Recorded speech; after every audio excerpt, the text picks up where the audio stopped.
Remember the days when it was just the advertiser, agency and publishers in the online advertising space?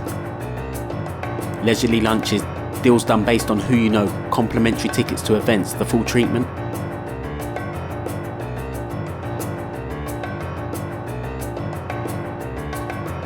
Today, the market is changing faster than we could have imagined in 1997. The market is far larger, digital is an integral part of our lives rather than an email address we check in the evening. Ad spend in online advertising is showing double-digit growth year over year, with display advertising being the fastest growing at the moment, and to grow from 35 billion today to potentially 200 billion in 2016. Since the dawn of the internet, the quant revolution has accelerated for those industries that have been open to liquidity, automation and access to data. FMCG, energy, medicine, finance and travel. Remember the days when you had to go to the travel agency to book a flight, a hotel and a holiday? Imagine if you still had to do that today. These days you would expect to be able to do this at your convenience online when it suits you. Not just when the travel agency is open. But when you want to make a special trip or have specific requirements, you still go to the travel agency. You share your plans and your budget and you expect them to come up with a custom-made holiday for you. Right? This same innovation has emerged within marketing as well. It is not just the agencies, advertisers and publishers any longer. The rise of the ad tech is here. And new categories and companies abound in what seems like an increasing crowded space. Is this a fad or is this here to stay? It sometimes seems like algorithms have taken over. Are people no longer relevant? Will premium advertising still exist in a few years? Or has this just become a battle of the machines where the smartest algorithm will win? But things have changed. Things might have become more complex, but when you think about it, this is a natural process. The stock exchange market also went through a period of automation. Traders used to shout their bids on the floor of the stock exchange in order to close their deals, but automation has put an end to this process. This doesn't mean that there aren't still many companies and advisors active in this industry. So it is not just a battle of the machines, and people do still matter. It is machines and people that make the difference, rather than machines versus people. The opportunity is to focus on strategy rather than manual labour, and focus on the next stage of digital growth. But there are two sides to every story. Automation in display advertising leads to many opportunities and benefits, but also it has its challenges both on the demand side and the sell side. Which side are you on? And what are the challenges? And will you face those challenges or hide? So how does this all work? For publishers and media owners, it all starts with understanding your site's inventory and audience. For advertisers, it starts with understanding the goals and objectives of finding your audience, of driving sales and moving products off the shelf in a measurable and accountable way. Publishers need a monetization and yield strategy. What advertising possibilities are you going to offer? To whom? Under what conditions? What demand partners do you give access to your inventory? Where? What are the minimums that need to be paid for advertising, targeting, sites and channels? With what service? There is no one-size-fits-all approach, and it completely depends on the content you have, number of sites, your audience, the geographical footprint, and whether or not you have a dedicated sales team. For the marketers, what tactics should be used? They need to have transparency and control over what they are buying and the value to them of the inventory that they are accessing. Smart people are needed, as are algorithms that will help bring order to a marketplace dominated by billions of impressions and data points. Think about the interactions. How do you make sense of it all to achieve your goals? The specific outcome will depend on your strategy and the choices you make, but in general there remain key differences between premium and automated. Premium is about special concepts, special ad sizes, customized integration and ad units, those parts where salespeople add value and where manual work is involved.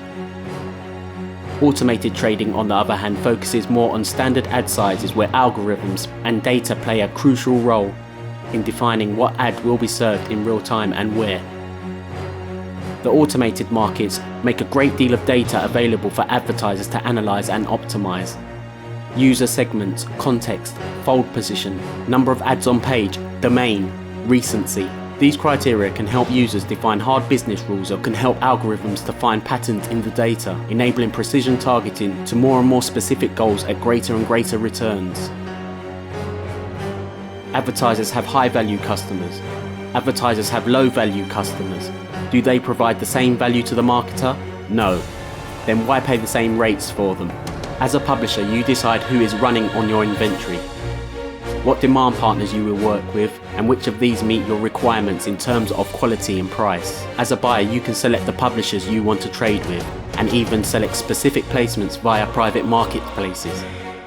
Both on the sell side and the demand side, strategies drive targeting by a host of variables including first-party data, third-party data, contextual targeting, retargeting, ISP targeting, time of targeting, day of week targeting, frequency caps, impression caps, and guarantees. And all of these campaigns can have different pricing models in different currencies with different bids. These bids come forward in two distinct ways: upfront, where the bid is already defined in the platform, or in real time. The bids of the advertisers will depend on their goals, from efficient reach and premium placement with measurable consumer impact to lower funnel metrics like site visits, effects on paid search and SEM, CPA and ROI.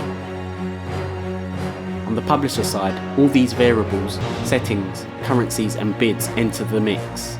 Before starting the auction, different yield, ad and channel rules and quality control settings are applied.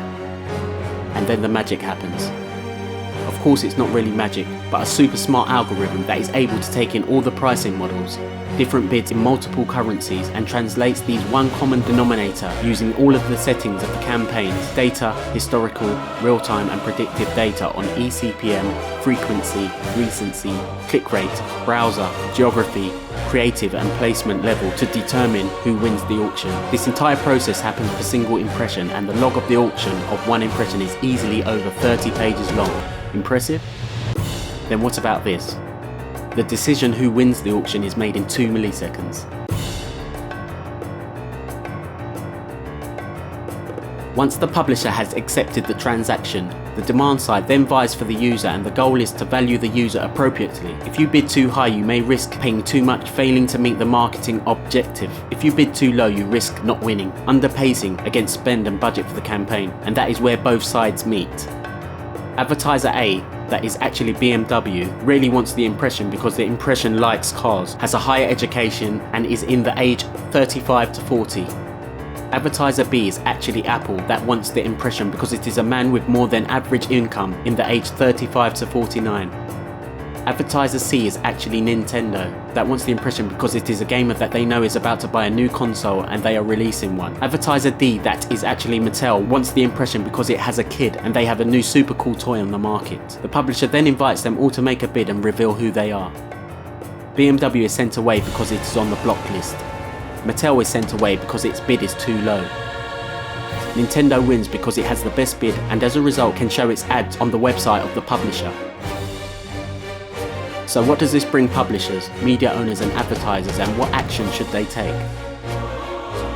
In a world where machines and algorithms are taking centre stage, where every single unique user and impression is auctioned between hundreds of bidders, both direct and through third parties, to define its real value, publishers and advertisers need technology that advocates on each other's behalf, and we need specialist people that are able to use the technology to get the most out of it, define the strategy, and enabling an environment where all this is possible, deciding on the rules of the game, negotiating and helping both publishers and advertisers reach their goal.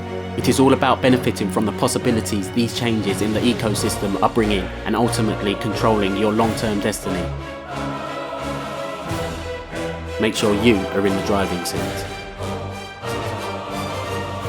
This is a period of change and transition. Will you be in the driving seat?